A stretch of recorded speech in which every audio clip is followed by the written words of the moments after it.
The one last thing that I want to cover before we actually get into the skills building is I want to introduce you to this curve here. And this is something that I do with every single one of my clients, whether those are psychotherapy clients or whether that's somebody that I'm working with for optimization. When we get into the last part of this training and I start talking about forward-facing trauma therapy, you'll see how that you can use this same material. We're using it right now to treat traumatic stress, but you can begin to use this same material for helping people to optimize, for them to perform better, it's just different, a little bit different focus, and this is a really important conceptual piece of helping people to understand. So this is an illustration of the Yerkes-Dodson law. Yerkes-Dodson they first published in 1908, 109 years ago, was the first publication with rat studies of looking at this phenomena. And it's been published in thousands of journals since then, in across disciplines, from performance to psychology to neurophysics to business and industry. And what it does is it is the looking at the relationship between cognitive and motor performance and energy in the body. And it's kind of a complex relationship. And if you look at that slide, you see over on the left-hand side with performance, motor and cognitive performance being on the y-axis, and arousal, energy in the body, being on the x-axis. If you move all the way over to the left, you see that when there's no energy in the body, there is no performance. You don't run very fast when you're sleeping. As you add energy to the body, notice what happens to performance is it goes up, up, up, up, up, up, until it reaches maximal. And then once it reaches maximal, look at what happens when you continue to add energy to that body. Then what you see is a precipitous decline in capacity in motor and cognitive functioning. You lose your coordination and your agility and your speed and your stamina. You lose your intelligence and your creativity. Is that those diminish. And in short order, what self-regulation is catching yourself being over on the right-hand side of that curve and moving in 1 to 2 seconds back over to the left-hand side of the curve. That's really what self-regulation is. It's boop, boop. It's being able to, it's not moving it all the way down to complete and total profound relaxation. It's just getting back over, because on the left-hand side of that curve, you are not generating symptoms. The right-hand side of that curve is like living at 25,000 feet, that you are actively dying, that the energy in your body is killing your organs, it is causing distress, and you are symptomatic over on the right-hand side of that curve. And the folks that come to see me for therapy, they wake up and start their day and spend all day long on the right-hand side of that curve. That's what PTSD is. PTSD is the constant perception of threat through a person's life. They are constantly perceiving danger in their environment, and they are not regulating that autonomic nervous system. So they're way over there on the right-hand side, and it's untenable. Human beings cannot live in constant sympathetic dominance. And just about every suicide, completed suicide, is authored by an attempt to get out of sympathetic dominance. And when you start getting this and you understand this, it just is a beautiful way to begin working with folks who are suicidal.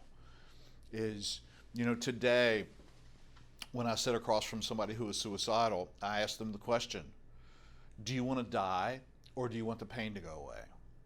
And if they tell me they want to die, I become a law enforcement, an agent of law enforcement. I don't have anything for them. I am now, if they have plan and means and they say I want to die, it is my job to protect them. So I'm not doing treatment with those folks. But if the person says to me, I want the pain to go away, I can look at them and say, are you willing to give me one session? and we'll get that pain away for you. I promise you. And they go, yeah, right. And I say, don't pay me if I don't. And what do? They'll cross their arms and they'll say, bring it. And what I've done is just engage them.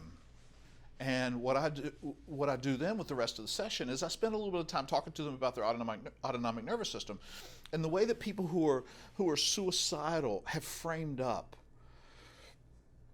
They have, it's an external locus of control. They believe that it's their relationship or their finances or the shame of the experiences, the things that they've done, or it's always something out there, and the way that they have it framed up is that the only way they can have quality of life and not die is if something in the environment changes.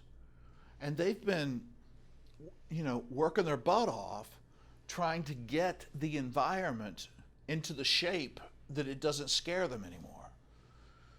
And I don't know about you, but I just kind of am not powerful enough to smith the world into the shape that it doesn't scare me anymore. And so one of the things that I start teaching people who are suicidal in that first session is that it is not what's going on. It's not your finances that is causing you to kill yourself, wanting to kill yourself. It's not the breakup of this relationship. It's not your partner cheating on you. It's not you losing your job or being publicly shamed or getting arrested or whatever else. It's not that. It's what's going on in your body while you're encountering that. And I promise you that if you'll take it with me the next half an hour and learn how to regulate your autonomic nervous system, I promise you you're going to be able to walk through this and not want to die and reclaim a quality of life no matter what the external context is. Would you be willing to try that with me? You can kill yourself next week. Can we spend one last full measure, to quote Abraham Lincoln, one last full measure of you putting all your effort into doing this one activity? And if it doesn't work, then we'll talk about that next week. And I teach them what I'm about to teach you. And it just becomes a really exciting way to work with suicide, because it is a resolution. It's not a Band-Aid. It is a resolution of the problem. Because it turns out that Virginia Satir was right when she said, back in the 80s, that the problem is not the problem. She said the coping is the problem. And what I'll do is give a 21st century spin on that. The problem is not the problem. The autonomic dysregulation is the problem. And as we teach people to regulate their autonomic nervous system functioning, they can encounter all of those things out there in a comfortable body. So let's do that. Now, the way that I start this out,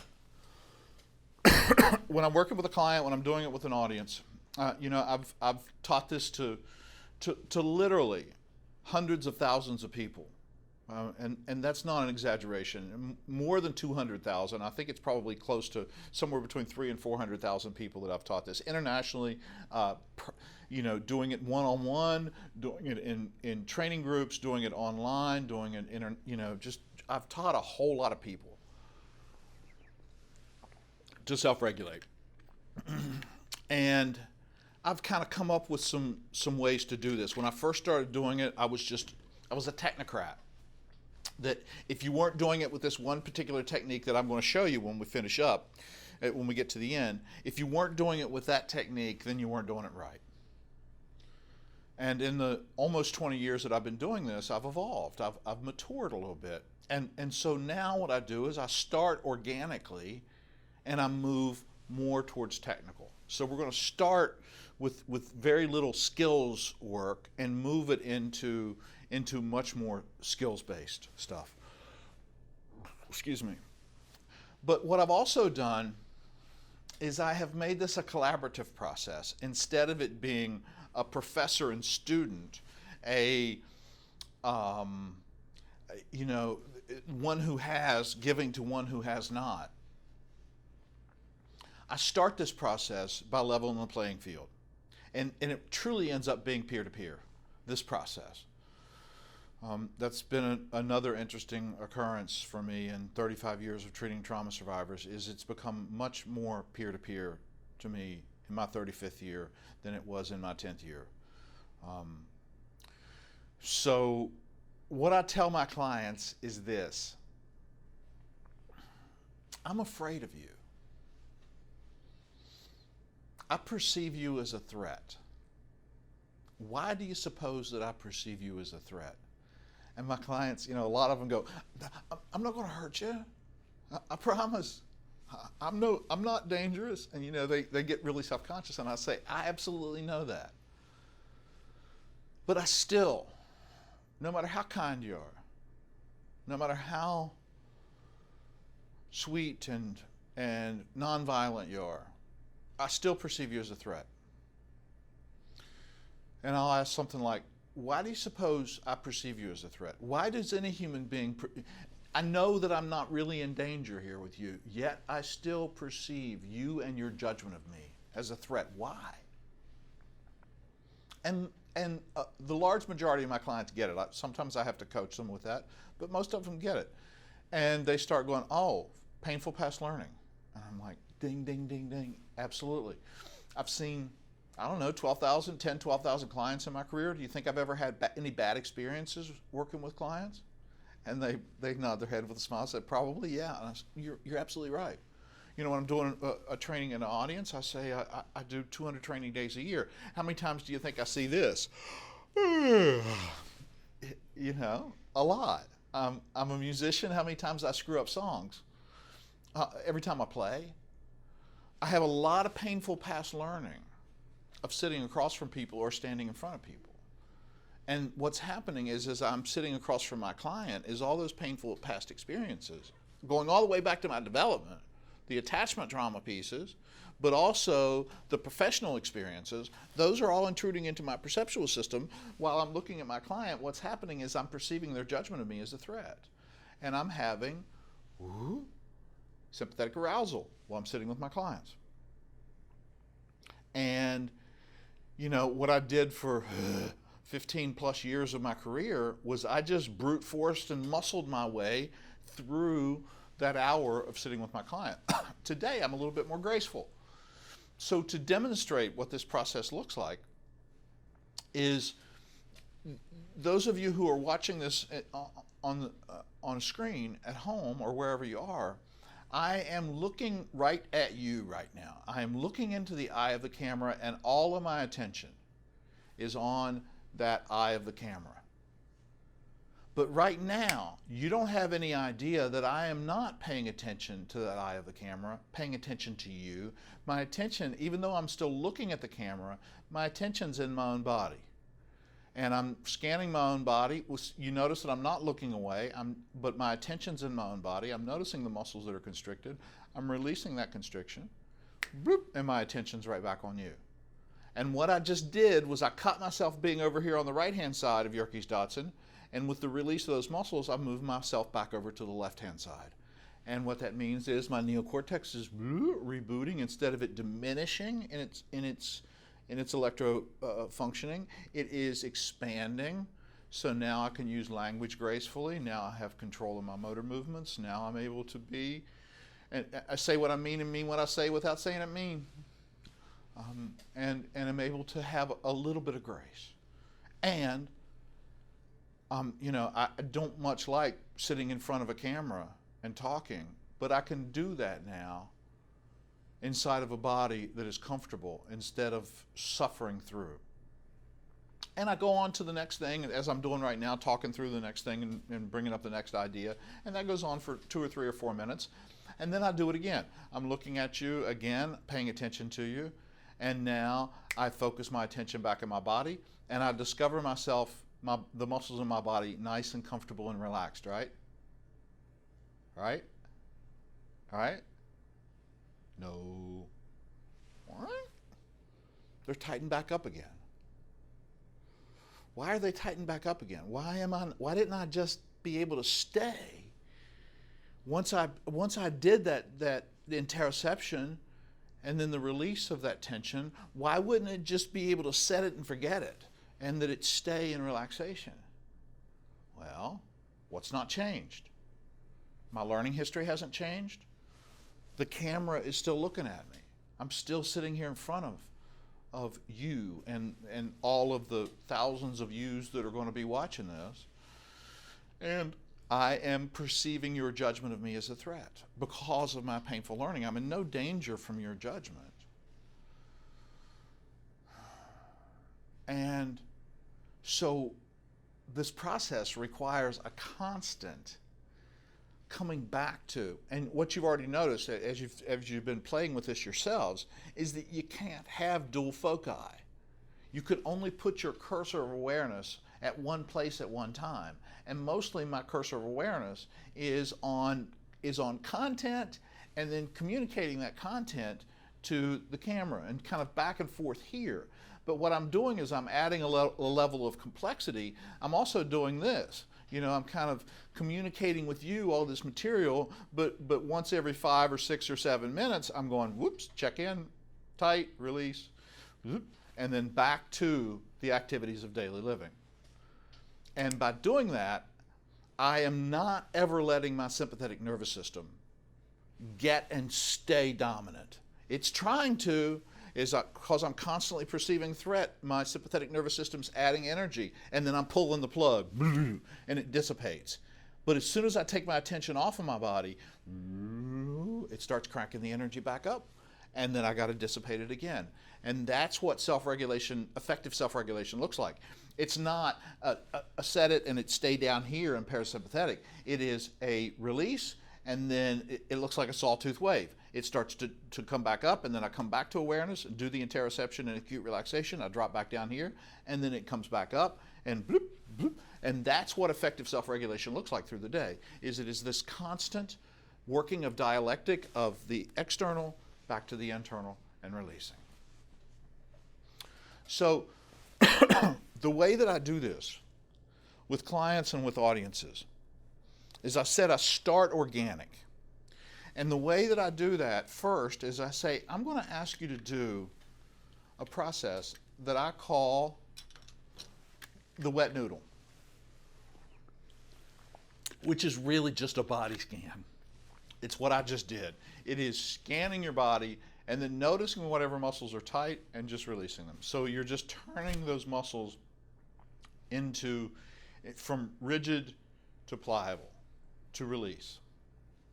And I'm going to ask you to do that while you're watching this for 5 seconds. 1, 2, 3, 4, 5. Are you in a comfortable body right now? Which is the question that I ask when I'm doing an audience. I say, how many of you in the room were able to find your way in those 5 seconds to being inside of a comfortable body? And what happens is somewhere between 60 and 70% of the room raises their hands. And I say, wonderful, congratulations. You that raised your hands now know that you have the skills to never experience stress again for the rest of your lives. And they look like this, and I say, absolutely you do. You've demonstrated that you have the skill. You don't need to learn any new skill. You just did it. But what nobody's ever coached you to do, what you've never worked on, is to walk into your day, into your world, and begin to confront those perceived threats instead of avoiding them, and confronting them with a relaxed muscle body. That's what I'm going to ask you to start practicing. Is you already got the skill, but now to intentionally bring yourself to that relaxation while you're walking into high demand situations with your family, with your work, with driving, with all the activities of your day, is that you start catching yourself where your energy is going up and you intentionally bring it back down. And that's how you live stress-free, is intentionally relaxing when you are perceiving a threat. 60%, somewhere between 50 and 60% of my clients who have pretty complex PTSD can get that with just an intentional focus. And I ask them, it's always kind of, this is a little gambit that I do. I say, and if the moment that they get that relaxation, I celebrate that. I was like, your trauma's over. You're done. Now you got to do is practice it. You got the skill. You cannot have traumatic stress while you're in that body state right there. So let's practice that some more. Let's do it again. 5 seconds. 1, 2, 3, 4, 5. Are you back to a comfortable body? And if they say, yeah, cool. We're on the downhill slope now. Everything else is downhill. All you got to do is begin to practice that. I want you to start trying to get that up to 200 times a day. You get that up to 200 times a day, and you're just going to watch your traumatic stress fall off the table. And every time that you're having symptoms or distress, it's going to be because you spent 15 or 20 minutes or an hour of not checking in. And so, are you willing to practice that for the next week and come back and share with me what happens when you are able to confront those perceived threats of your lives, of your life, in a body that has relaxed muscles? Would you be willing to try that for the next week and come back and report what was different during the time or the times that you were successful in doing that versus the times that you forgot to or you were unable? Would you try that? And my clients say, yeah, sure. And I say, great, you're on your way. And when they come back next week, the very first thing they say is, I failed. And I go, oh, well, let's talk about that. You failed every single time? Well, no, not every time, but mostly. I said, yeah, me too. I'm always failing. Always. I never, ever discover the muscles in my body relaxed. Ever. And every single time. And what's happening is that I discover myself failing, I correct to a relaxed body, and the more that I do that, the better quality of life that I have. I'm failing my way to success. Are you willing to join me in failing your way to success? And they chuckle and say, you're just hard to win with, Eric. I say, yeah, I am. And argue for your limitations and you win. So I say, well, tell me about the one time that you were able to be successful. The one time that you were able to get the muscles in your body relaxed. And they go, it's not a very big deal. And I was like, I want to hear it. And they'll say, well, usually I go in and I get my daughter up to go to school, and she never wakes up on time, and I got to come back 5 or 6 times and nag her, and I end up getting angry with her, and we just seem to start every morning on the wrong foot. And yesterday I walked into her room and I just sat down in her bed, and instead of anticipating this difficulty, I did what you said to do, and I just put my hand on her and I shook her and I said, sweetie, it's time to get up. And I left the room and came back 5 minutes later and she was still sleeping, and I got irritated. But instead of yelling at her, I softened and I shook her again, and I said, it's time to get up, and left her room, and the same thing happened, is that 5 minutes later I came back and she was still sleeping. And I had her breakfast prepared, and I said, it's time to get up now.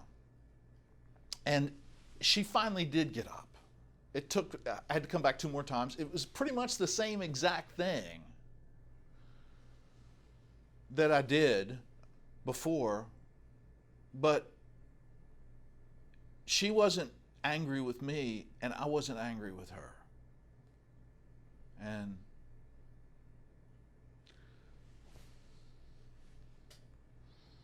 that to me sounds like a miracle. That to me sounds like something pretty spectacular. And my client goes, well, it wasn't that big of a deal. I said, yeah, that's a big deal. That's a big deal. You just widened out your space. And you got to choose how you wanted to be with your daughter, rather than being how your instincts have forced you to be. That's a big deal. I have a friend of mine in Sarasota who's a philosopher. Like, he's really a philosopher. He hangs out at Starbucks and he philosophizes. He's got a Ph.D. in philosophy. And I used to do a lot of late night motorcycle riding. And he is, I would come in there in the evening and he'd be there sometimes, and I have a cup of chai and we'd have some really wonderful conversations. And He has this quote. It's in one of his books, and I just love it. He says that I am both the beast and its rider. My beast. My beast wants me to kill you or run away from you. You're a perceived threat, and what I want to do is my beast, when the threat response is active inside of me, my beast is in control, and it is compelling me to act out aggressively or to get the heck away from whatever it is that I'm afraid of. And for 15 plus 20 years of my career, I had some competency of taking that beast and strapping in on top of that beast and using my spurs and kicking that beast and manhandling it and forcing it into and through the activities of my day. Seeing clients, writing reports, everything that I did. It was every single thing that I did was against this energy. I had to push and force myself through it. I can do that. But when I work a day that way, what kind of shape am I in at the end of that day? And for those of you who have heard the term compassion fatigue, that is the genesis of the symptoms of compassion fatigue, is that people who use that way of coping, the people who navigate their way through the day by brute force, at the end of the day, they have been symptom generating. When I regulate, when I stop squeezing the muscles of my body, my beast is no longer active. It's fed. It's happy to go wherever I want to take it. My animal is dormant, and Eric's in control. But when the threat response is active and I'm not managing that threat response, I'm not managing the energy in my body, then the beast becomes more figural, more in control, and I find myself acting out aggressively or avoidantly and breaching my integrity and acting in ways that bring me shame. And my hope is that you don't want to live that way, is that you're willing to make some new mistakes instead of the same old ones. So the next technique that I use is, it's not up there. I actually put it on another slide set, but somehow I got them all changed. So I'll just walk you through this one. And this is a recent one, and it's similar to the one we just did, but it's a little bit more technical. And it's what I call it skeletal muscle. You have a muscular system and you have a skeletal system. Do you know the difference?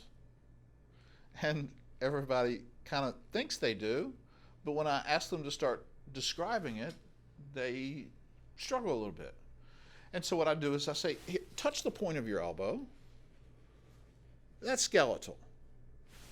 Touch your forearm. That's muscular.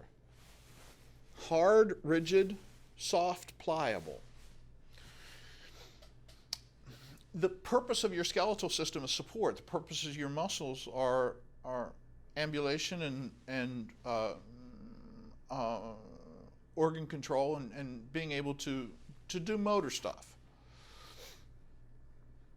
Well, it turns out that the skeletal system does what it's designed to do really well. There is no need for you to have chronic constriction in the muscles of your body. That you can put your weight on your feet and your legs and your pelvis and your spine and your clavicle and your shoulders and your neck, cervical vertebrae. They'll hold everything perfectly. You don't need to have any muscle tension. So what I'm going to ask you to do is, if you're sitting down, is that you trust that seat. As you go, you got to start with that. Your seat has not fallen through on you while you've been watching this. Chances are for the next 5 seconds it's not going to fall through on you in that time. So I'm going to ask you to trust the seat that you're sitting in, and to just line your sit bones up and line your spine up, and and just trust that whole frame of yours to hold the weight of your body, and just completely release and soften all the muscles in that body.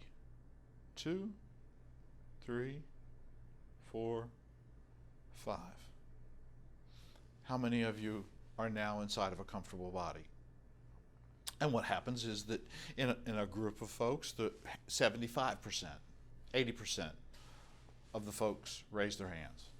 And I say, cool, we're getting there. So you now know, those of you that raised your hands, you now know how to go forward in your life and never experience stress again. Is to just confront those situations in your life that are perceivedly threatening and do that in a body that has relaxed muscles.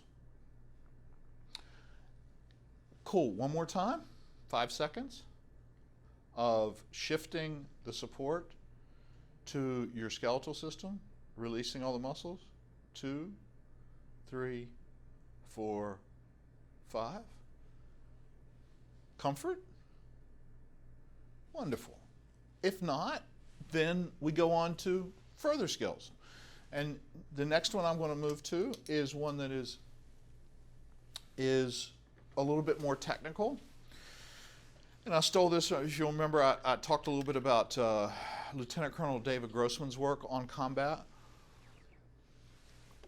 And this is a technique that he talks about in his book that they teach, started teaching Force Recon, Special Forces for Marines, way back in the early 19th century. Most of you have seen movies or read enough to know that a combatant who is targeting a weapon needs to be in a relaxed body as much as they can, much towards parasympathetic, because any sympathetic activation equals, micro movements here, and a millimeter of movement here equals yards off target downrange. So especially with special forces, who are taught to do a whole menu, a whole suite of combat activities, that they wanted to figure out some way that they could transition from doing whatever it is that they're doing, if it's transport, if it's demolition, if whatever else that they're doing, and if they kind of come on a situation where they are required to bring their weapon to bear, how could they get into very quickly a regulated state so they would have competency in being able to target that weapon. And what they began teaching them was peripheral vision, was to spend 6 or 8 or 10 seconds of attending to periphery, of maximizing peripheral vision before looking into the eye of the scope. Because when you think about it, I've worked with a lot of combat veterans and active combatants and law enforcement veterans and active law enforcement, and I've done a lot of narratives about combat or about shooting incidents with law enforcement, and almost every one of them describes what happens to vision is that it becomes tunnel vision, is that they get so aroused that their only focus is on that threat. And it becomes hyper-focused. And that's a really good signal that you've become dysregulated. So, and the caveat of that is that, when I teach this similar to the same two pieces, the tools for hope stuff, the autonomic nervous system functioning and self-regulation to law enforcement. But I call the workshop Stronger, Faster, Smarter, and show them how that if something's going to last 20 or 30 seconds, then yeah, your skills that you learned in your training of using overwhelming force, I don't got anything to teach you there. You know how to do that. That is the place to use that training. But if the thing's going to last for longer than 30 seconds, or if the threat dissipates and now you need relational skills in that situation, then what you need is another gear. You need another gear so that you can sustain maximal functioning, you can sustain stamina, you can sustain intelligence, instead of having that hump and then 30 seconds later you're starting to be in diminished functioning. So that regulation, once the intensity of that thing's over, is really important to come back to regulation and not staying in that state of jacked upness, especially when the immediate threat has dissipated and now the skills that are needed are the relational skills. And most law enforcement start getting that, and it starts making sense. And especially when I say, you know, what you've done is an instinctual hypervigilance. And it's gotten you this far. I'm not taking anything away from that, but it's costing you. And the longer that you stay in the job, it's costing you more and more. What I'm going to ask you to do is to have two gears, is that you begin to replace more and more and more hypervigilance with relaxed vigilance, so that you're stronger, faster, smarter, that you keep your head on the swivel, you stay situationally aware, but you're doing that in a dialed down arousal system so that you are able to A, not generate symptoms, and B, retain maximal functioning. And as you can imagine, that law enforcement are slow, a lot of them, to want to adopt the interoceptive process. A lot of people who have developed those combat skills are not very interoceptive, and many of them are not much interested in developing those capacities. And so peripheral vision is a really cool way to teach people. It's the only way of self-regulation that I know, that and breathing to a certain degree. The problem with breathing, regulated or diaphragmatic breathing, is if the person already has the skill, it's a great tool for self-regulation. But learning to get the relaxation response, learning to get the lowering of arousal from breathing, it usually takes 20 to 30 seconds of practice, and that's 20 to 30 seconds that the person has to disengage from the activities of daily living to practice the regulated breathing. And a lot of folks don't have the 20 or 30 seconds because they're engaged in their lives. You know, a law enforcement officer can't say, oh, hold on a second, I need to breathe. You know? But they can do 2 or 3 or 4 seconds of peripheral vision. So peripheral vision is kind of a brute force way to be able to get that regulation process. There's a wonderful, I don't know if you guys, maybe some of you even saw the movie with Tom Hanks, Sullenberger, the guy that landed the plane on the Hudson. There's a really interesting interview with him with Katie Couric after he landed the plane. And, you know, she's talking through him with that, and she said, well, what did you do when you found out that, you know, the systems were failing? And he said, I've been training for this my whole life. He said, I knew what to do. He said, but the very first thing I had to do, he said, the only way that I could get that plane on the water without crashing was I had to do several things simultaneously at the same time and have them all work out just right. And she said, well, how'd you do that? And he said, well, the very first thing I had to do was I had to force myself to be calm. Booyah. More important than all those people's lives, more important than everything else, was that he knew that he needed to not jack up into that where he lose motor and cognitive functioning. He knew he needed to retain all of his capacities, his agility, his thinking capacity. So the very first thing that he did was he let go of everything else and he got himself regulated so that he could fulfill the demands to be able to do that. And I just love that. That's a really good articulation of how important that it is to do the self-regulation before I engage in high demand situations. And peripheral vision is a good way to do that.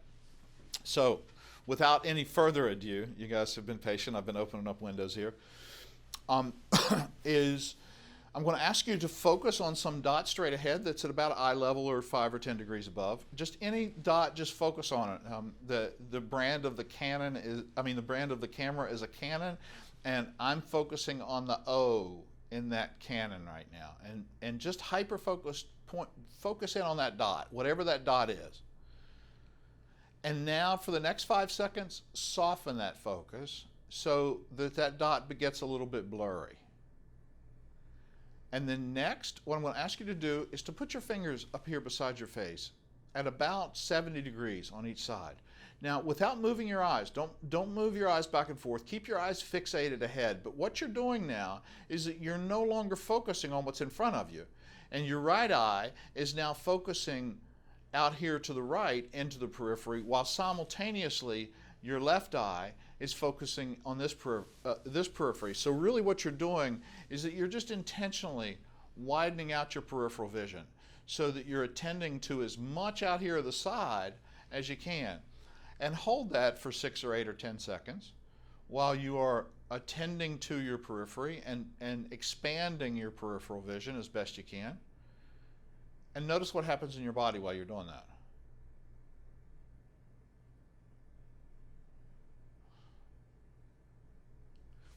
And for me, it doesn't work for everybody. That's true. But for me, when I do that, what happens is I can actually hear and feel my heart rate going dun dun dun dun dun dun dun dun dun dun dun dun. Is it just slows down when I attend to peripheral vision?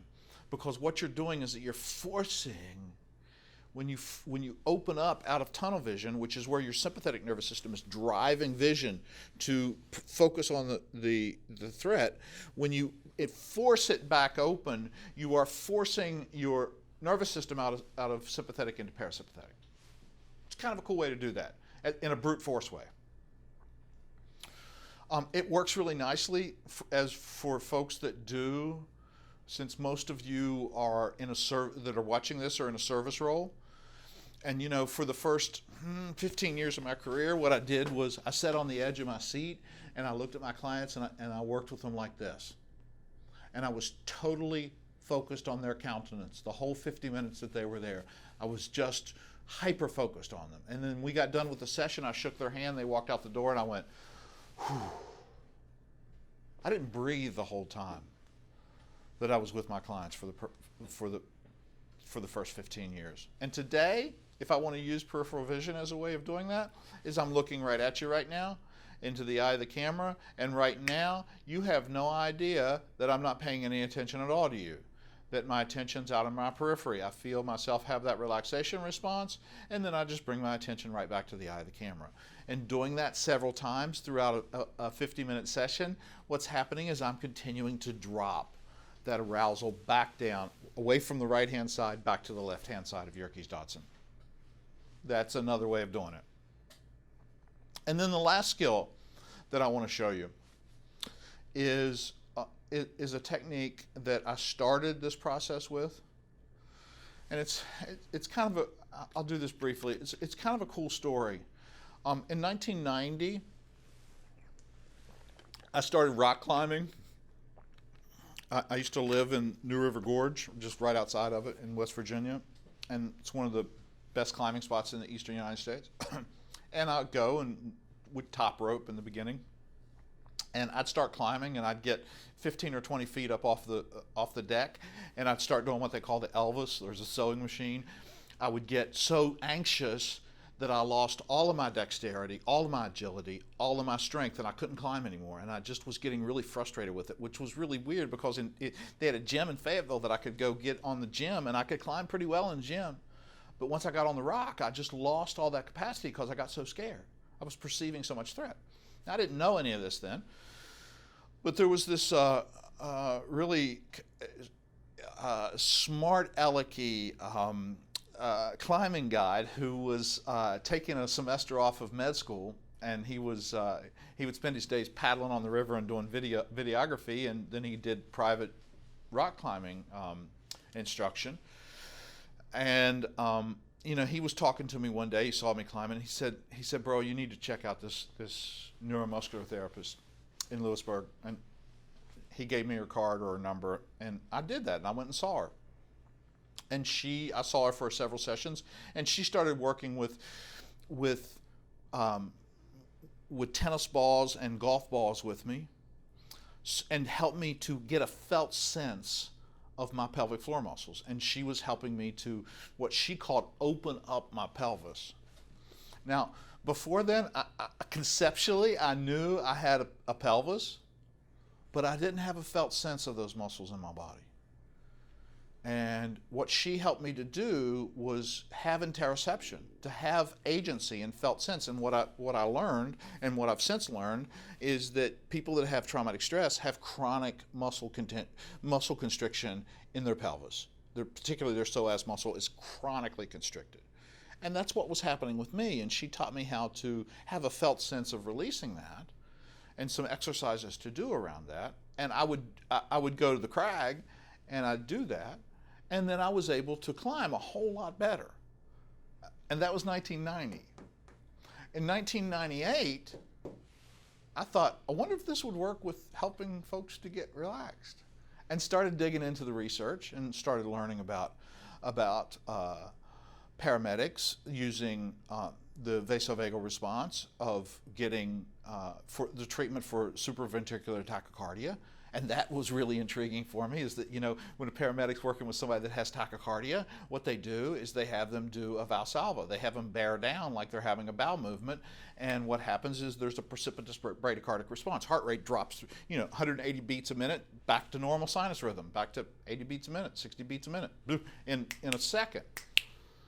It's why geriatrics sometimes die in the bathroom, because when they're having a bowel movement, they get that precipitous drop, and if they have a cardiac condition, it'll trigger an MI. That was all intriguing stuff for me. As the research has progressed, what we've seen is that the dorsal vagal is a big deal. What's going on in the muscles of the pelvis is a big deal. And it ends up being a mitigator of arousal, that when we are sympathetically dominant, the muscles in your pelvis are constricted. When you bring relaxation to the muscles in your pelvis and you stop squeezing the muscles in your pelvis around the dorsal section of the vagus nerve, you produce a relaxation response, and a potent one.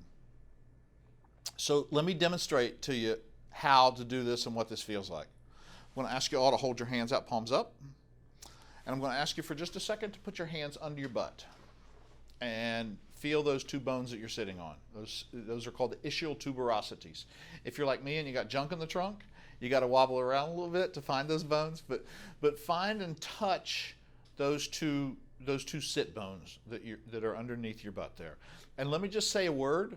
Remember we talked earlier about the power of the therapeutic alliance and how important that is.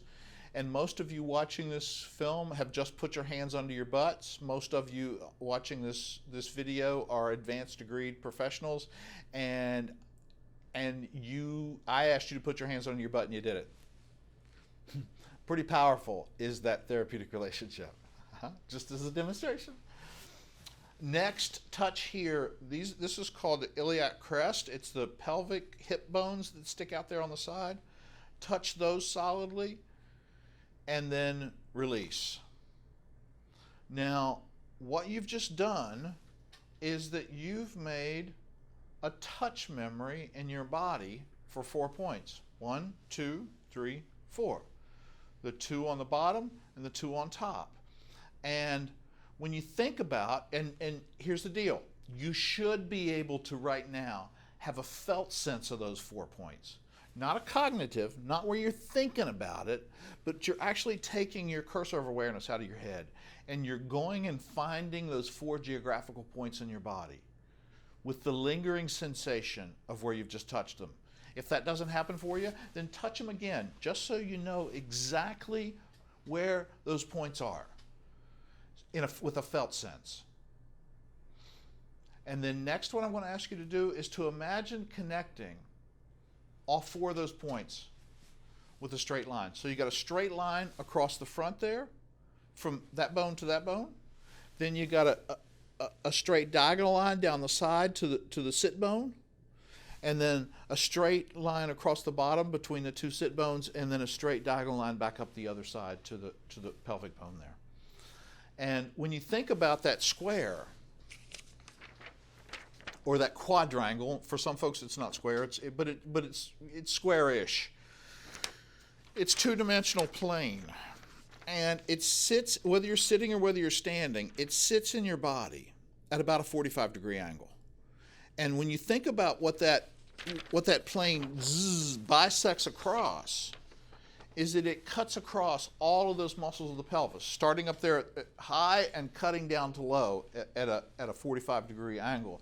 It's slicing right across your pelvic floor muscles. Cool. So what I'm going to ask you to do for the next 20 seconds is to allow that square to expand in all four directions so that there is no clenching anywhere in the middle of that square. You're just going to completely soften that whole area of your body. And for 10 more seconds, focusing on the muscles that are in the very center of that square, your core muscles, opening those and completely releasing those. Congratulations. You have parasympathetic dominance. It is physiologically impossible for you to have stress while your pelvic floor muscles are relaxed. Impossible. And what you'll notice going forward from this training is that every time you have stress, you notice those muscles, and I promise you, every time you're aware that you have stress symptoms, you notice your pelvic floor muscles and they will be constricted. And when you release those pelvic floor muscles, you are immediately, 1 to 2 seconds, are returned to a state of comfort in your body.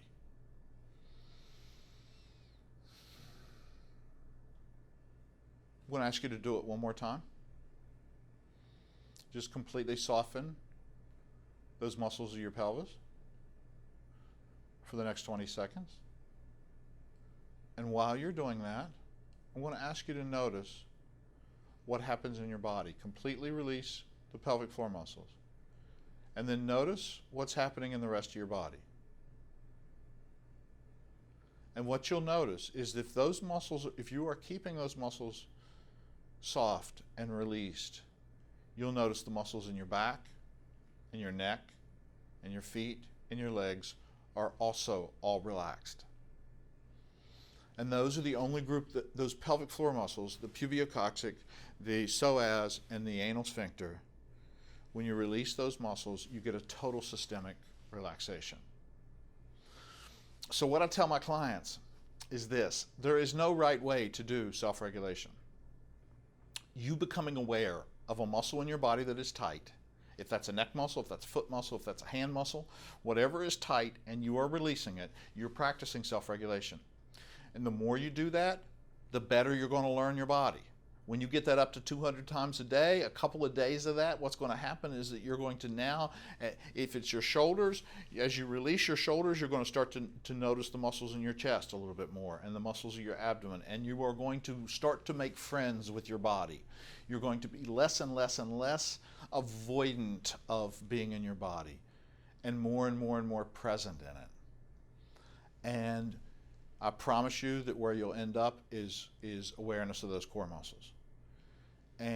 But you start however you start. But if you're going to start that today, then I would coach you to go where you get the most bang for the buck. Because you can't release your feet muscles and spontaneously have your hand muscles relax. You can't relax your thigh muscles and spontaneously have your neck muscles relax. But when you release your pelvis, when you relax your pelvic floor muscles, you get total systemic relaxation. So if you're going to start that process today, I would invite you to go where you get the most bang for the buck and check it out. Release those muscles. Do you not get, for those of you that can, do you not get an immediate state of comfort in your body? And what you haven't seen it happen yet, and what I'm going to ask you to do is to go practice it. I don't want you to buy this from me and drink the Kool-Aid. I want you to go put it into practice and see if every time you do that, it does not change significantly the quality of your life in those situations where previously you were not regulating. And you'll find things get different. So I work, as I said, and have for 20 years worked with folks that have severe complex PTSD, and a lot of those folks got severe complex PTSD from sexual trauma. And folks that have sexual trauma, especially from an early age, that's the source of their pain. That's the source of their fear, is that little boys and little girls who grow up in a constant state of fear, they have constantly constricted pelvises. And that's painful.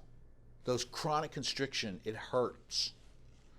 And what those little boys and little girls learn to do to manage that pain, the only analgesia that they have is somatic dissociation. They learn to numb out their awareness, to disconnect from that chronic state of discomfort and pain.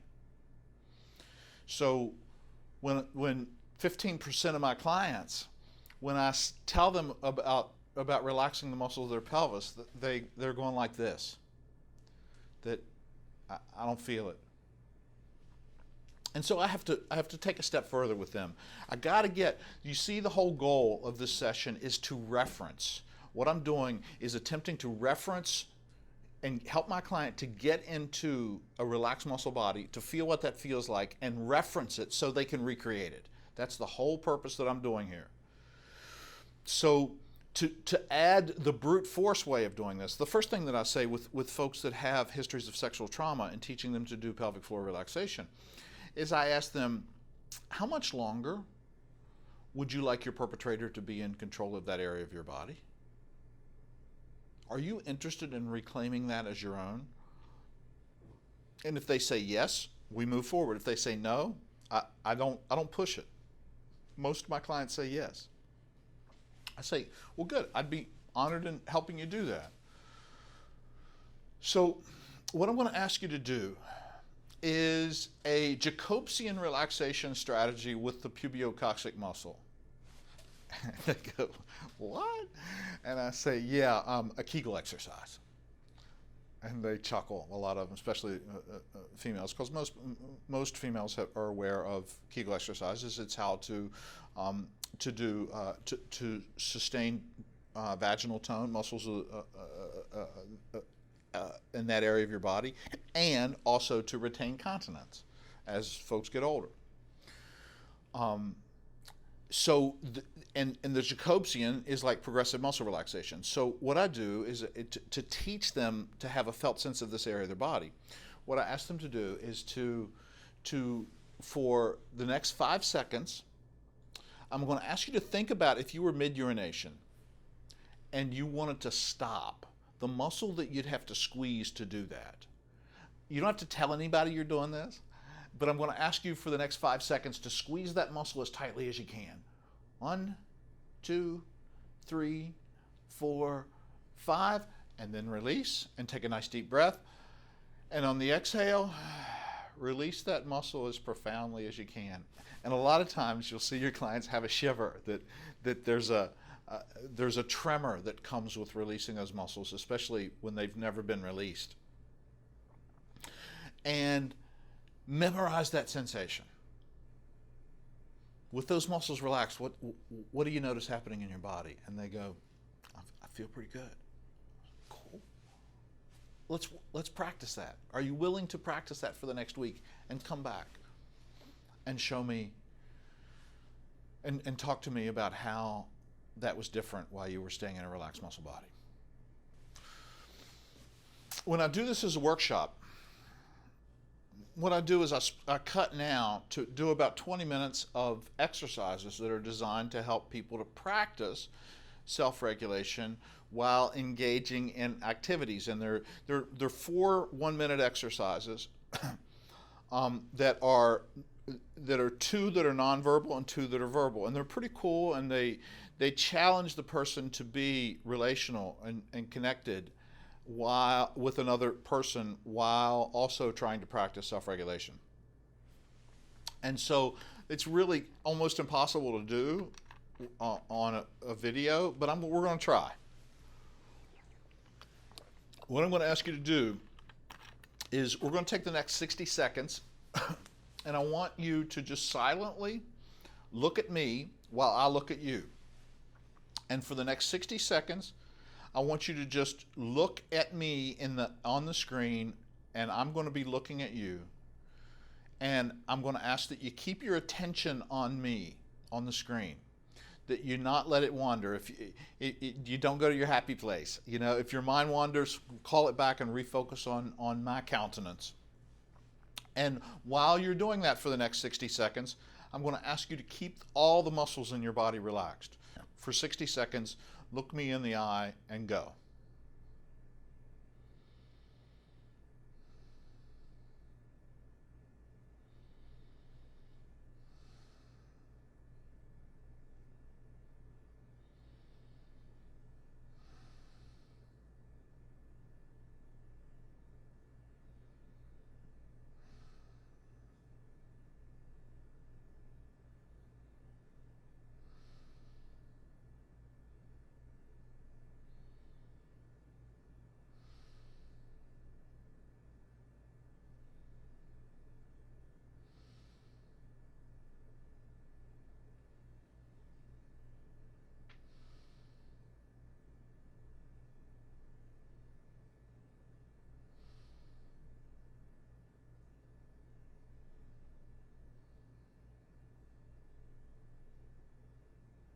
And stop.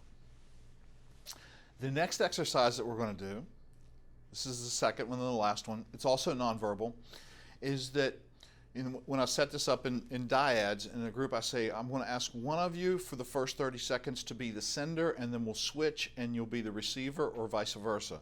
When you're in the sender's role, what I'm going to ask you to do is I'm going to ask you to look at me on the screen with the intention of being helpful. I want you to exude whatever that thing is you exude when you help somebody. When you're in the receiver's role, what I'm going to ask you to do is open to allowing yourself to be cared for or cared about. Now, in both of those two roles, you're not really doing anything. All you're doing is when you're in the sender's role, you are holding the intention of helping. When you're in the receiver's role, you are holding the intention of being helped. In both of those two roles, I'm going to ask that you keep the muscles in your body relaxed. But I'm also adding a layer of complexity to that. I'm also going to ask you to notice which role, sender or receiver, do you perceive more threat? And how would you know that you're perceiving threat?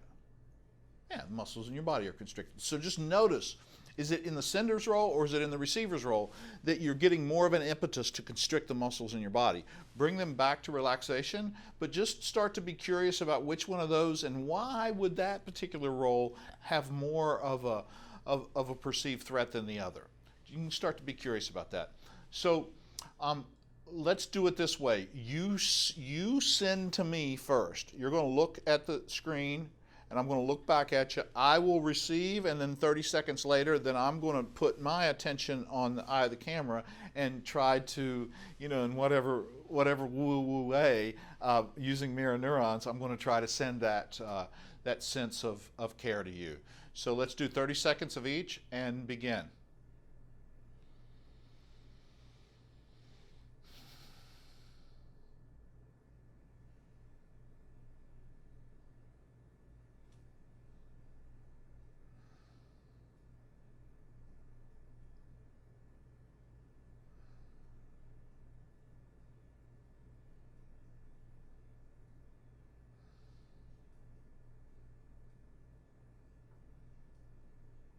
Switch.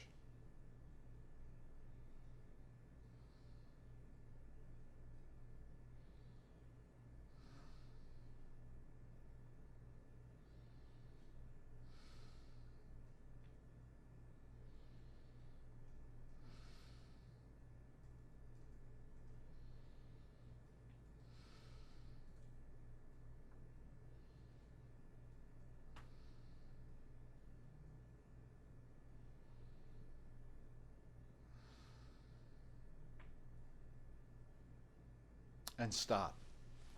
Now, let me process this a little bit with you.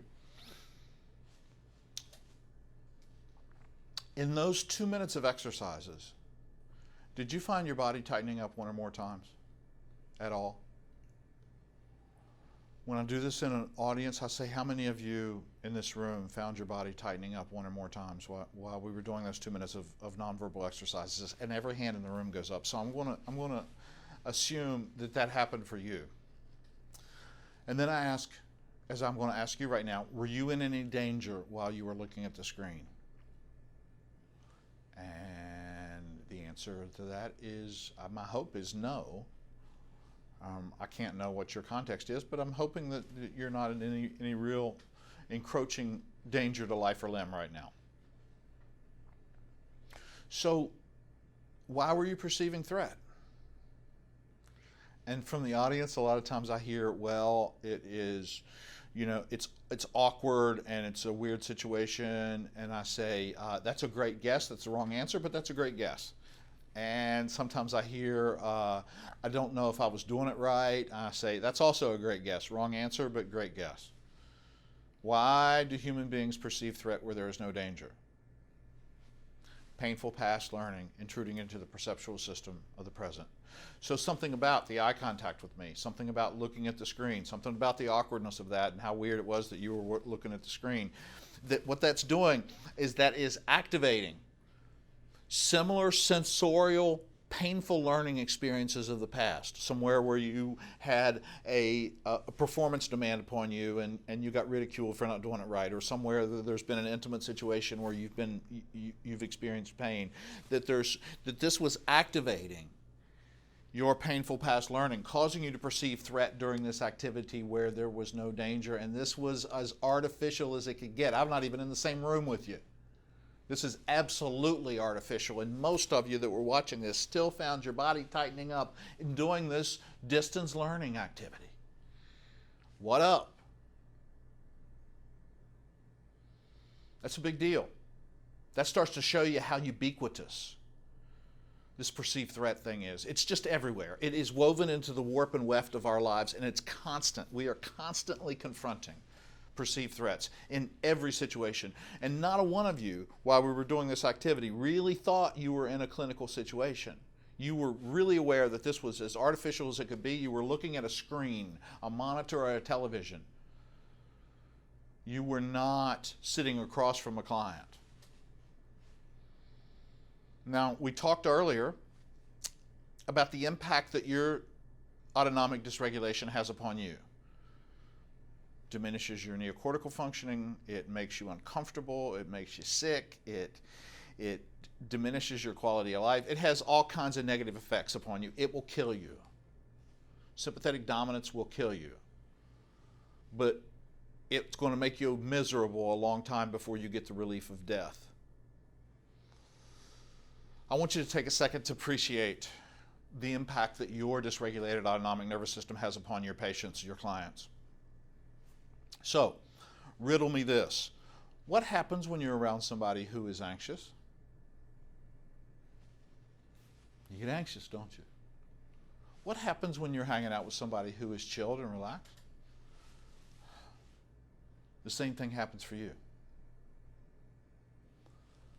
Congratulations on discovering the single most important intervention that you ever do with somebody who is a trauma survivor. Of all the skills that you're going to learn through this workshop, and we're about to open up a whole bunch of them, I'm going to teach you a bunch of skills that you're going to be able to walk away from this training with.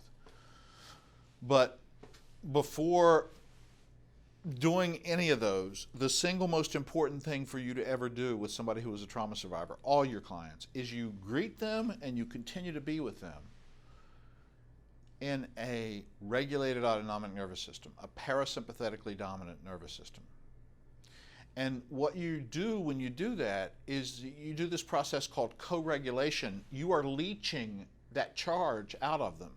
It's really hard for somebody to sustain fear and anxiety while they are in the context of somebody who is not. That what happens after 3 or 4 or 10 or 20 minutes is that energy continues to dissipate, and they start to be able to settle down and have a neocortex functioning and start to be able to facilitate in this relationship secure attachment for the first time in their lives probably. They have never been in sustained contact with anybody who is regulated. And that's a really important thing for you to do.